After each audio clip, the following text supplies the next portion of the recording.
In this video, we're just going to look a small bit at heats of reaction. So there's three different types I've said already of heats of reaction. It's either heat of formation, heat of combustion, or heat of neutralisation. On this you'll see the slides for heat of neutralisation. Every single time you have a neutralisation reaction, it's an acid and a base giving you salt and water. We know acids are H+ ions, or they release H+ ions, proton donors. Bases release hydroxyl ions, OH- ions. Therefore, when an acid and a base comes together, you're always going to produce water. The heat of neutralisation is the heat change when 1 mole of H+ ions from the acid react with 1 mole of OH- ions from the base. So they're in a 1:1 ratio. They're always exothermic reactions, which means heat energy is released at the end of the reaction.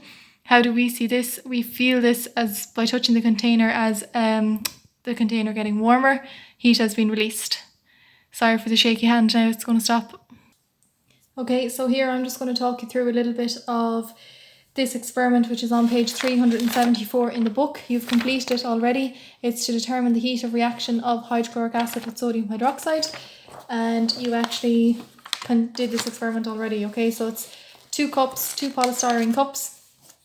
Calculation that follows it looks like this. So heat given out, or the amount of heat energy when the acid and the base were neutralised. So when your say 50 centimetres cubed of acid reacted with 50 centimetres cubed of base, we had a neutralisation reaction. We felt that by a temperature increasing in the cup, and this is the calculation to kind of go with it. So you see the amount of heat energy given out, or the fact that when 1 mole of acid was neutralised, it increased by 3 degrees Celsius or whatever it was. How you actually calculate it is by multiplying the mass by the specific heat capacity by the rise in temperature that you actually noted down. We have here M is for mass, C is the specific heat capacity, which is actually a given number for every single chemical. So depending on the chemical you're given, you're going to be given a number in joules per kg per Kelvin for specific heat capacity. By the rise in temperature, it's perfectly fine to leave your rise in temperature in degrees Celsius, as we know already that 1 degree Celsius is the same as 1 Kelvin, so they're in the same unit ratio. Really important thing you're going to probably be asking here is, where do you get the mass? And it's really important. The mass is actually the volume of the acid and the base that you used. So you used 50 centimetres cubed of 1 molar acid, 50 centimetres cubed of 1 molar base. Combined volume is 100 centimetres cubed. We always take it, absolute given, in this equation. No matter what acid or what base you're using, it's always assumed that the density of the solution is the same as the density of water. And the density of water is 1 gram per centimetres cubed, which means that if you have 100 centimetres cubed of a liquid, you can say that's 100 grams of the liquid.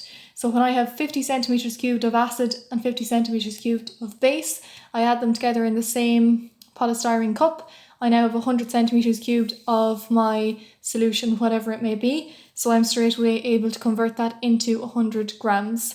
Now, for the sake of the actual calculation up here, the mass always needs to be in kg. So we're going to maybe just do an example. Okay, so we'll do an example here. The heat liberated is the mass by the specific heat capacity, which is basically how good of an insulator is your solution. And that will always be given to you, multiplied by the change in temperature. So when I write delta T there, it's the temperature before minus the temperature after. The mass here absolutely has to be in kgs. The specific heat capacity should be given to you in the question. And this is your T2 minus your T1. So your second temperature minus your first temperature. I'm going to do out the question here, which is on page 375 in the book, and I'll just explain it. So it says, a student carried out an experiment to measure the heat of neutralisation of nitric acid by sodium hydroxide in a container made of plastic of negligible specific heat capacity. If it's saying this plastic is of negligible specific heat capacity, it means the plastic is a very good insulator, therefore the heat being generated by the chemical reaction in the vessel is not being lost or gained by the container that it's in. So if, for example, we identify at the end of all this that there's 54 kilojoules of heat energy given off, then we know that's purely down to the chemicals that was in the vessel and not the plastic container, metal container, whatever it was. So usually the container that this experiment is carried out in is good insulator, which means it has a very, very, very small specific heat capacity. Therefore, you're not losing heat or gaining heat by the container itself. Now, it says she used 100 centimetres cubed of 1 molar nitric acid and 100 centimetres cubed of sodium hydroxide. So 100 centimetres cubed of acid and 100 centimetres cubed of base is giving me 200 centimetres cubed of solution. Straight away, I'm going to change that into 200 grams. Now, it can't be in grams, it has to be in 1 kg, and 1 kg is the same as 1000 grams. So if I only have 200 grams, I have 0.2 of a kg. So that is my mass value straight away. Reading on, it says the initial temperature of the solution was 15 degrees Celsius and the final temperature was 24 degrees Celsius. So T2 minus T1 is equal to 24. No, it's not. 22.4 minus 15.6. Now, the question is in degrees Celsius, which is unusual for a science question. However, we know that 1 Kelvin is the same as 1 degrees Celsius. So the actual periodic unit or quantity is the same. So it actually kind of doesn't really matter for this question. But the difference between them is 6.8 degrees Celsius. And lastly, it says, given that the specific heat capacity for the solution is, so C is always given, 4080 joules per kg per mole. It says, sorry, not per mole, per Kelvin. It says calculate the heat neutralisation, assuming that the density of the solution is 1 gram per centimetres cubed, which we've already done. Okay, right, so the next thing I'm going to do is actually try and identify, so the heat liberated. I'm going to put it all then into calculation, which is mass by specific heat capacity by a change in temperature. The mass here I've identified to be 0.2 kgs.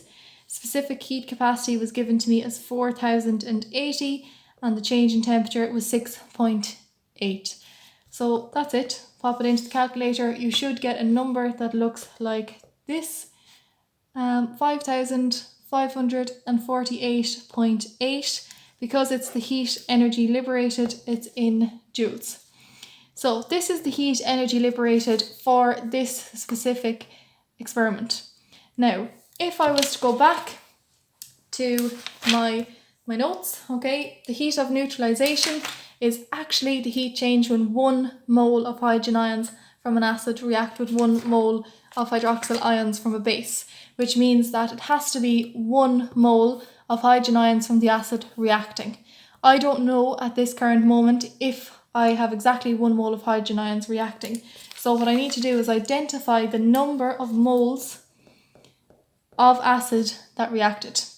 Usually, moles is mass divided by relative molecular mass. So that's usually our first protocol for identifying number of moles. However, I cannot work out the relative molecular mass if I don't, or sorry, actually I can because I know it's nitric acid, right?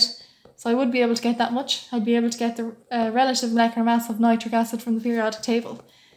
I don't have the mass of it actually weighed out and made up into solution, so I wouldn't try that option for looking for a number of moles.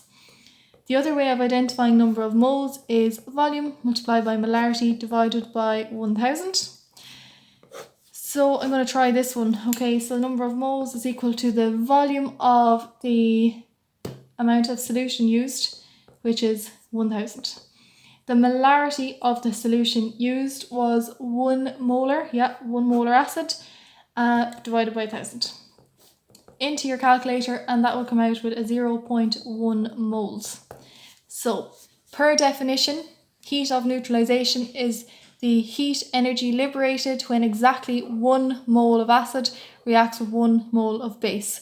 This value here is the heat energy liberated when only 0.1 moles of acid react, which means that it's a much larger number, for 1 mole of nitric acid to react, a much larger heat energy value. So 0.1 moles of nitric acid will give us 5,548.8 joules of energy. Therefore, 1 mole of nitric acid will give us actually 10 times that amount. Okay, so it's going to give you 55,488 joules of energy.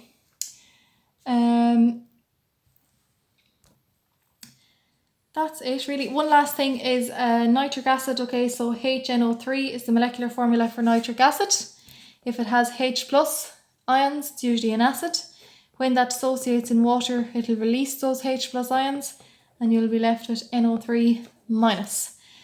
These H plus ions and HNO3 are in a 1:1 ratio. So when 1 mole here of nitric acid reacts, this is the amount of heat energy it'll be given off. We define the heat energy by delta H. If it is an exothermic reaction, which this one is, we give it a negative sign. So it's negative 55,488 joules of heat energy. I will practice maybe another one from the questions at the back or the end of the chapter just to help you.